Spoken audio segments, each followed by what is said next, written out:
กันบุญก็เกณฑ์พลรามันเมืองเมาะตมะและเมืองขึ้น32หัวเมืองเป็นคน 3,000 ให้พญาเจงพญาอูตระเลี้ยงตระเก็บคุมมากองกิจการนายทัพแผ่กิจจาก็ยกทัพมาณ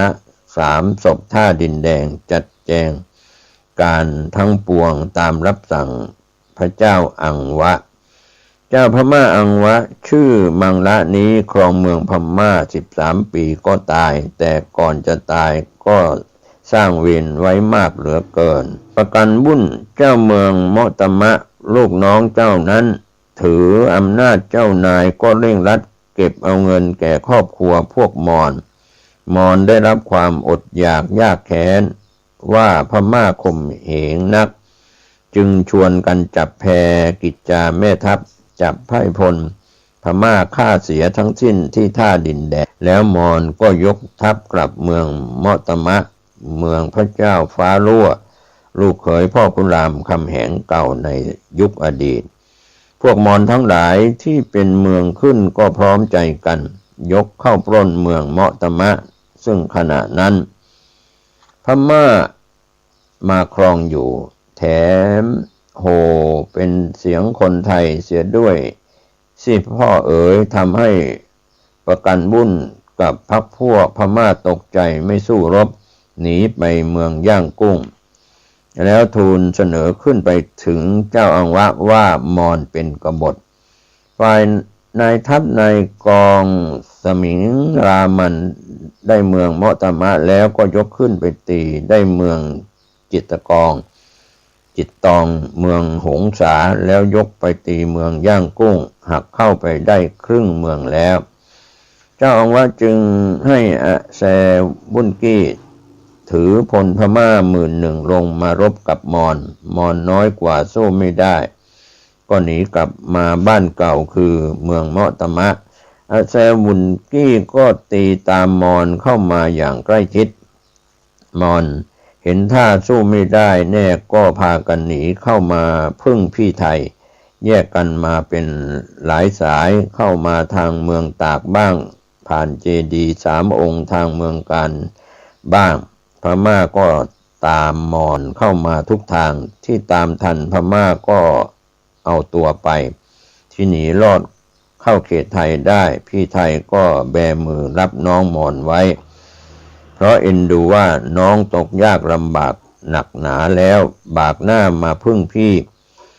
ถึงมือพี่เล็กแต่ใจใหญ่นะน้องนะอยู่เถิดอยู่ให้สบายข้าวปลานาปรังช่วยกันกินช่วยกันทำเถิดถ้าเมืองมอญร้อนนักอยู่ไม่ได้จะมาอยู่กับไทยก็มาเถิดอันนี้เป็นส่วนของผู้เขียนของคุณแม่พิสุณีวรมัยกบินสิงห์ในขณะที่ทัพหลวงตั้งอยู่บ้านระแหงตากนั้นจึงขุนอินทคิรีนายด่านเมืองตากนำเอาขัวไทยมอญซึ่งหนีมาแต่เมืองเมาะตมะข้ามมาพึ่งบรมโพธิสมภารพาตัวสมิงสุรายกลั่นซึ่งเป็นตัวนายมานั้นเข้ามาเฝ้ากราบถวายบังคมณพระตำหนักสวนมะม่วงจึงมีพระดำรัสให้ถามว่าพระเจดีย์ฐานอันชื่อว่ากอมป้อม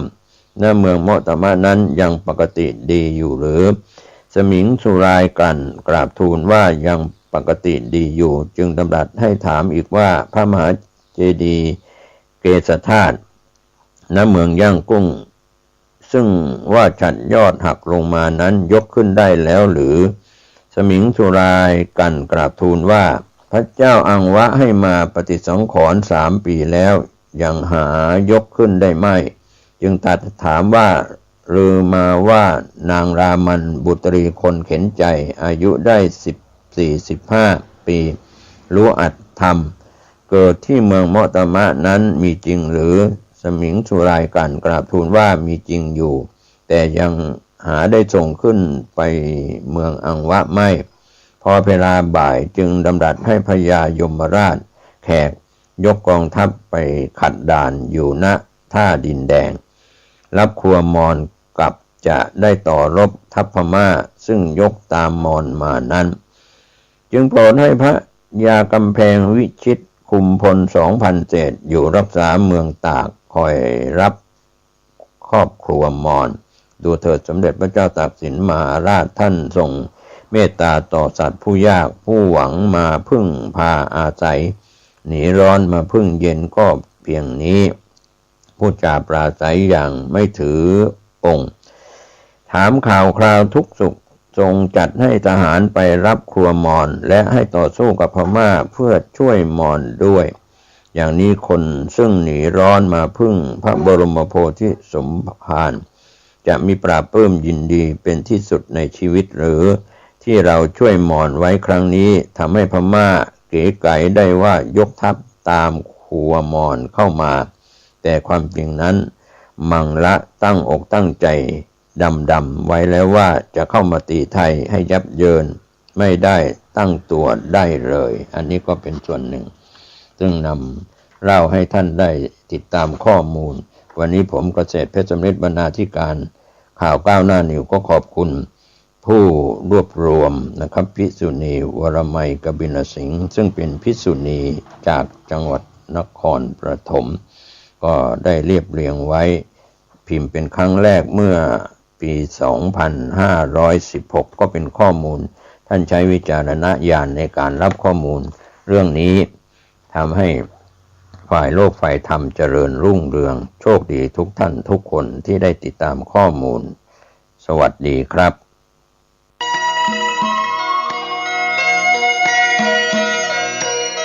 ศาลเพื่อการประชาสัมพันธ์โครงการปรับภูมิทัศน์และพัฒนาปรับพื้นที่รอบอุโบสถวัดป่าแดงมหาวิหารมติคณะกรรมการบริหารวัดป่าแดงมหาวิหารครั้งที่ 4/2567 ได้เห็นชอบและอนุมัติให้ดำเนิน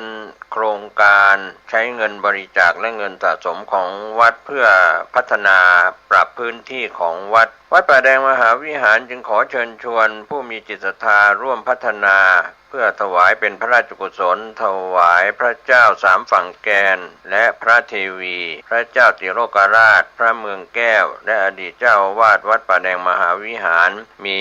พระญาณคัมภีร์พระมหาสวามีโพธินันทะครูบาเจ้าศรีวิชัยพระอธิการอินแก้วอรินทโรครูบาอ่องขอเชิญชวนผู้มีจิตศรัทธามีเจตนาร่วมในข่าวครั้งนี้โอนเงินผ่านธนาคารกรุงไทยสาขาสุเทพชื่อบัญชีวัดป่าแดงมหาวิหารเลขที่บัญชี 521064750 สอบถามรายละเอียดเพื่อร่วมทำบุญได้ที่ 0818815690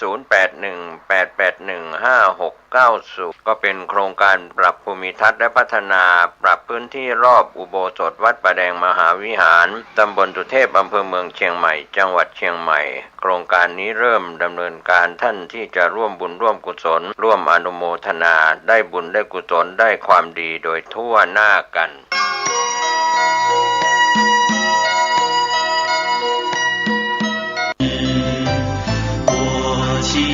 成长大真谛，为人慈悲。เนื่องจากพระครูประภัสชัยคุณเจ้าวาดวัดชัยสถานป่าเศร้าน้อยเจ้าคณะตำบลสันปุเรเขต 2พร้อมด้วยคณะศรัทธาสาธุชนของวัดชัยสถานป่าเศร้าน้อยร่วมกับศรัทธาภายนอกร่วมกันบูรณะวิหารของวัดเสร็จสิ้นไปแล้วในช่วงท้ายขณะนี้ทางวัดได้บูรณะศาลาพระมหาโพธิสัตว์เจ้าแม่กวนอิมภายในวัดขอเชิญชวนผู้ใจบุญร่วมสร้างบุญสร้างบารมีติดต่อสอบถามได้ที่พระครูประภัสชัยคุณเจ้าวาดวัดชัยสถานป่าเศร้าน้อยเจ้าคณะตำบลสันปุโรยเขต 2อำเภอดอยสะเก็ดจังหวัดเชียงใหม่โทรศัพท์0876572276ได้ทุกวันก็เป็นงานบุญงานกุศลบูรณะคณะสงฆ์คณะศรัทธาของวัด ชัยสถานป่าเศร้าน้อยได้บูรณะวิหารและถาวรวัตถุภายในวัดจนถึงช่วง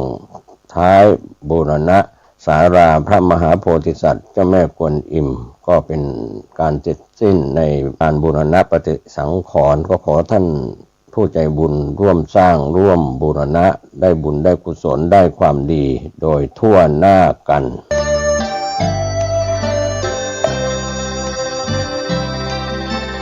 安那日里红玛尼贝